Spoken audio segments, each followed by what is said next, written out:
আমাদের প্রিয় নবী সাল্লাল্লাহু আলাইহি ওয়াসাল্লাম, আমরা প্রত্যেকেই জানি তিনি মক্কায় 40 বছর বয়সে ইসলামের দাওয়াত শুরু করছেন। ঠিক কি না বলেন? কত বছর বয়সে? ওয়া আনজির আশিরাতাকাল আকরাবিন।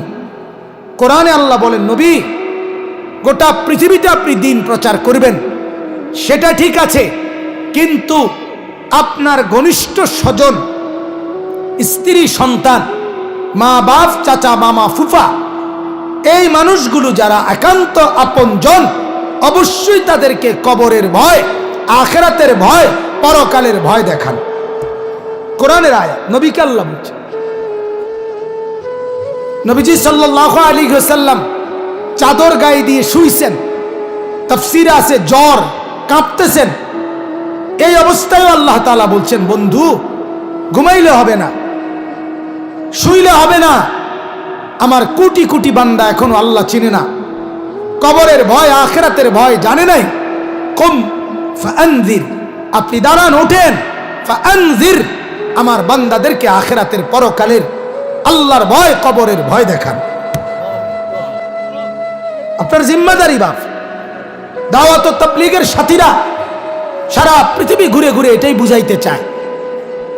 আপনার আমানত আপনাকে বুঝায় দেয়, আপনার আমানত বুঝায়, এ কথা বুঝায়। ও মুসলমান বাপ, ও মুসলমান ভাই, অপরকে দ্বীনের কথা বলা তোমার জিম্মাদারি, দায়িত্ব, দায়িত্ব, দায়িত্ব। এটা বুঝাইতে চায় ঘুরে ঘুরে, কবি ইধার কবি উধার, কবি জমি পর কবি আরশ পর, কবি দর বদর, কখনো এদিকে কখনো সেদিকে, কখনো নিচে কখনো উপরে, কখনো দুয়ারে দুয়ারে, কখনো হাটে কখনো ঘাটে, কখনো মাঠে কখনো বাজারে। শুনতে চাইলেও বলে, শুনতে না চাইলেও বলে। তলব বে তলব, গরজ বে গরজ। সারা পৃথিবী রিক্সাওয়ালা, ঠেলাওয়ালা, কুলিওয়ালা, দিন মজুর, মাটি কাটে, কলেজ, ইউনিভার্সিটি, স্কুল, এলাকা, পাড়া, দেশ বিদেশ, শিক্ষিত, উচ্চ শিক্ষিত, সর্বোচ্চ ব্যক্তি, সবার কাছে দিন পৌঁছায়। আলহামদুলিল্লাহ বলেন, আলহামদুলিল্লাহ। জিম্মাদারি আমাদের। আমাদের নবীকে আল্লাহ তাআলা বলছে, উঠেন বন্ধু, বলেন। আমাদেরও দায়িত্ব, আমাদেরও দায়িত্ব। এই জন্য আমি এতবার এই কথাটার গুরুত্ব দিলাম, আপনাদের কাছে অনুরোধ করলাম, আরেকবার আমি আসতে হবে এটা জরুরি না। আলহামদুলিল্লাহ, আপনাদের এই সিজন, এই নভেম্বর, ডিসেম্বর, জানুয়ারি, ফেব্রুয়ারি, কমপক্ষে আশা করা যায় লাগাতার এই 4 মাস আমাদের বাংলাদেশে শীতকালীন এই সময়টা প্রতিদিন মাহফিল হয়, শত শত। ঠিক কিনা বলেন না? তাহলে আলহামদুলিল্লাহ আপনি আরো আলেমদের কথা শুনতে পারবেন। কিন্তু ফায়দা হবে তখন, মনোযোগ দিবেন যখন, ফায়দা হবে তখন, 2-4টা প্রয়োজনীয় কথা বলবেন যখন। আর নাই তো মসজিদে প্রথম কাতারে 20 বছর নামাজ পড়ে গুরুত্বের নাই দেখা, গাফলতির কারণে 30 বছর ফয়লা কাতারে নামাজ পড়ে, যেটা অনবিরি খায়। এমন যেটা আসেনি? হ্যাঁ, যেটা আপনি কোন দিন বিড়ি ছাড়বেন? কথা বলেন না। আপনি বিড়ি খানা ছাড়বেন কোন দিন? আপনি চা দোকানের আড্ডা ছাড়বেন কোন দিন? টেলিভিশন দেখা ছাড়বেন কোন দিন? কথায় কথায় গালি দেওয়া, এই অভ্যাস ছাড়বেন কোন দিন? আপনি মরবেন না? কথা বলেন না কেন? মরবেন না? 60 বছরের চাচা আর কতদিন বাঁচার অপেক্ষায় আছে? আরো 100 বছর।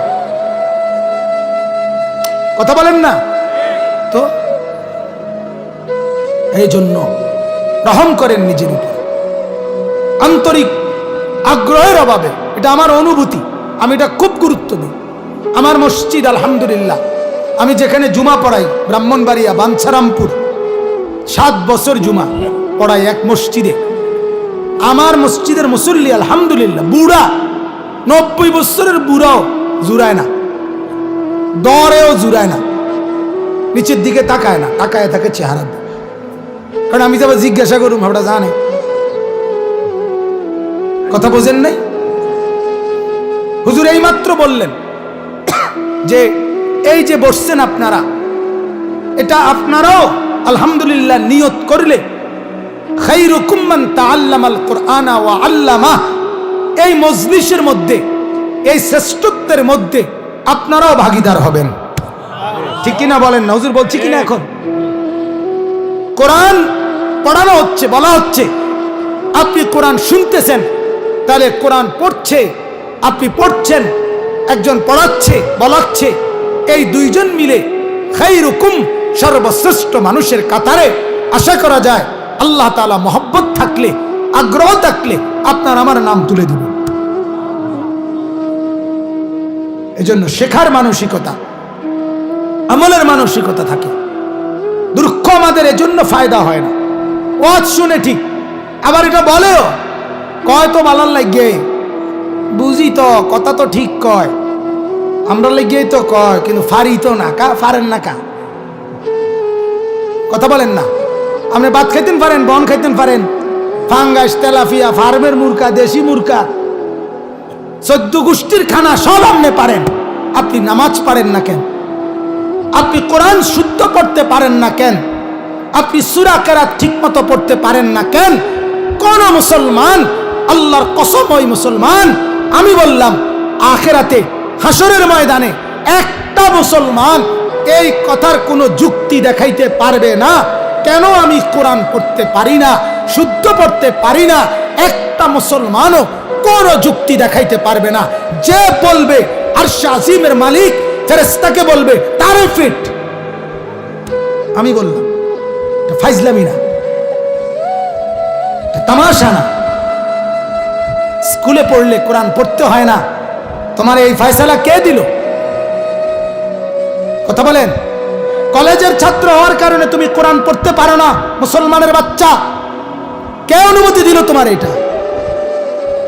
ইউনিভার্সিটি পড়লে, ডাক্তার হইলে, ইঞ্জিনিয়ার হইলে, সাধারণ গ্রামের মানুষ হইলে আপনি মূর্খ, এই কারণে আপনি কোরআন পড়তে পারেন। আমি কি মূর্খ? কি মূর্খ কি আপনি? মানে আপনি বেড়া বেড়ি চিনেন না, এই জন্য তো মূর্খ। কথা বলেন না কেন? যে মূর্খ তার কাছে এখন দিন কি? তো বেটা চিনে না কি? ফাঙ্গাস তেলাফিয়া চেনে না? কথা বলেন। যিনি শিক্ষিত উনি যেটারে তেলাফিয়া মাছ বলে, মূর্খ এটারে ফাঙ্গাস বলে। কি বলে? তো চেনে না কি? আমারে বলেন কি চিনে না? একজন শিক্ষিত যেটারে টাইলস বলে, মূর্খ মানুষ এটারে মাড়ি কয়। কি কয়? তোর অসুবিধা কি? আমারে বলেন অসুবিধা কোথায় এখানে? আপনি কি চিনেন না? ভাত চিনেন, মাছ চিনেন, চাল চিনেন, ডাল চিনেন, রাত চিনেন, দিন চিনেন, আলো চিনেন, অন্ধকার চিনেন, সুখ চিনেন, দুঃখ চিনেন, হাসি চিনেন, কান্না চিনেন, বেড়া চিনেন, বেড়ি চিনেন, টাকা চিনেন, পয়সা চিনেন। চিনেন না কি? আপনি কিসের মূর্খ? কথা বলেন। আপনি গ্রামের কৃষি কাজ করলে কোরআন শরীফ পড়তে হয় না, এটা কে ফয়সালা দিছে? অটো চালাইলে, সিএনজি চালাইলে, গাড়ি চালাইলে, গ্রামে খেটে খাইয়া কাম করলে, ব্রিক ফিল্ডে কাম করলে, মাড়ি কাটলে, এবার আর কোরআন শরীফ পড়তে হবে না, উনি এমনি বেহেশতে দেয় বোগা। এই রঙের গুড্ডি কে উড়াইছে? কথা বলেন। একটা মুসলমান বাপ খামখেয়ালি করবেন না। জিন্দিগি তামসা না, জিন্দিগি শেষ বয়সকাল ফান খাইয়া শেষ করেন না। কথা বুঝছেন কি না বলেন? কোরআন আপনাকে শিখতেই হবে। হুজুর বলছেন না, ইয়াতলু আলাইহিম আয়াতিহি। আমরা আখিরি নবীর উম্মত, নবীর সাথে সম্পর্ক প্রথম 1 নম্বরে এই যে পোস্টারে প্রথম শব্দ হলো নারায়ে তাকবীর। এই কথাটা এনে লিখছি চুপু করে। প্রথম এই পোস্টারের সম্পর্ক লেখার এই শব্দ, এটা নবীর সাথে ওই উম্মতের প্রথম সম্পর্ক যে আল্লাহর কোরআন তেলাওয়াত করে। কোরআন তেলাওয়াত করেন না, পড়েন না, পারেন না, আপনি রাসূলুল্লাহ সাল্লাল্লাহু আলাইহি সাল্লামের ঈমানদার উম্মত, নবীর সাথে আপনার সম্পর্ক আছে এটা বলা মিথ্যা কথা ছাড়া, ধোঁকা ছাড়া আর কিচ্ছু। 90 বছরের বুড়া না, যদি 900 বছরের বুড়াও হয় তার জন্য আল্লাহর কোরআন সহি করা ফরজ। অশুদ্ধ কোরআন পড়ার কোনো সুযোগ নাই, অশুদ্ধ নামাজ পড়ার কোনো সুযোগ নাই, ঠিক আপনাকে করতেই হবে। দুনিয়ার বর্তমান অনেক কিছু নতুন নিয়ম হয়েছে সরকার, আপনি না জানলেও আগে ছোট্টবেলায় আপনাকে নতুন নিয়মেই ওই কাজটা করতে হয়, ঠিক কিনা বলেন না? বুঝে নিতে হয় আপনাকে। আগে দলিল হাতে লিখতো, এখন কম্পিউটারে লেখে। কথা বলেন চাচা, আপনাকে আমলে হাতে লিখতো না, আগে ফেঁসাইয়া লিখতো। যে দলিল লিখছে তে সারা 14 গোষ্ঠীর কেউটি বুঝতো না, কি তাহলে লিখতো ঘুরে গড়াইয়া, ঠিক কিনা বলেন? এখন কম্পিউটারে লেখে। তাহলে আপনি যদি বলেন বাপ দাদা 14 গোষ্ঠী কলমে লেখে আইসে, তুই বেড়া আইসে এখন কম্পিউটারে লেখতা, এটা হয়তো না, আমি এটা মানি না। না, মানতেই হবে আপনাকে।